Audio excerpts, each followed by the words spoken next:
This is it, a fuel filter cover from Custom Off-Road. That is a thing of beauty. Woo! All right, well that's the plates fitted. Time to go test them out.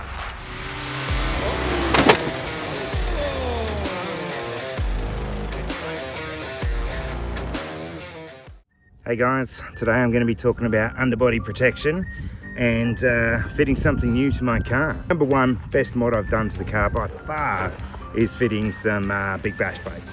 Boost of confidence and protection, absolute must. So I've kept my eyes and ears out for anything else that might be popping up, and something has that's described as a must-have for LDV T60 owners, and supposedly can be fitted in just 5 minutes. And this is it, a fuel filter cover from Custom Off-Road. We're going to see just how easy it is to fit, and then of course we're going to test it out. Alrighty, so we're going to talk super quick about what you're going to need to install it.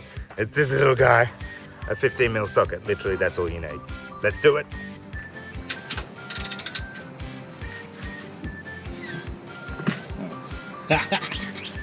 The wrong way.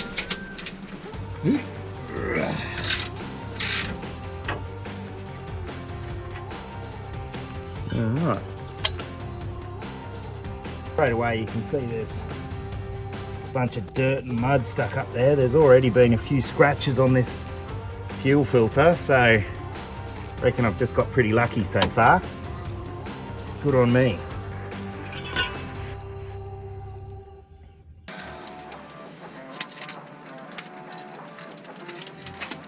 That is a thing of beauty.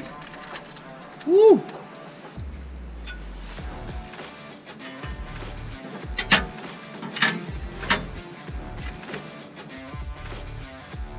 And look at that, slots nicely under my current, or above I should say, my current plates.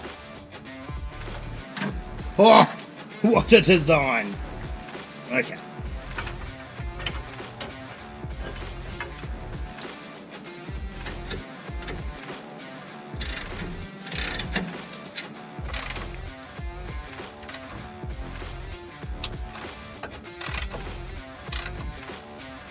Alright, well that's the plates fitted.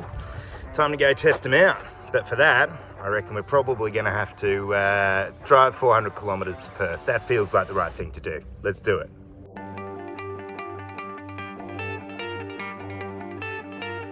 Alright guys, that's the 400 kilometres done. We are now down at the Pines in Perth.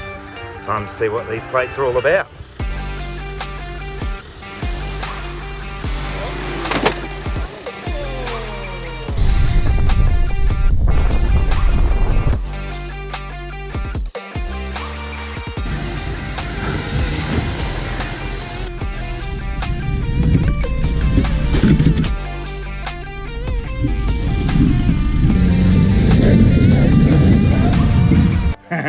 Alright, I should probably stop it there before I break something. Right, so straight away, another boost of confidence having that plate under the car, the fuel filter plate.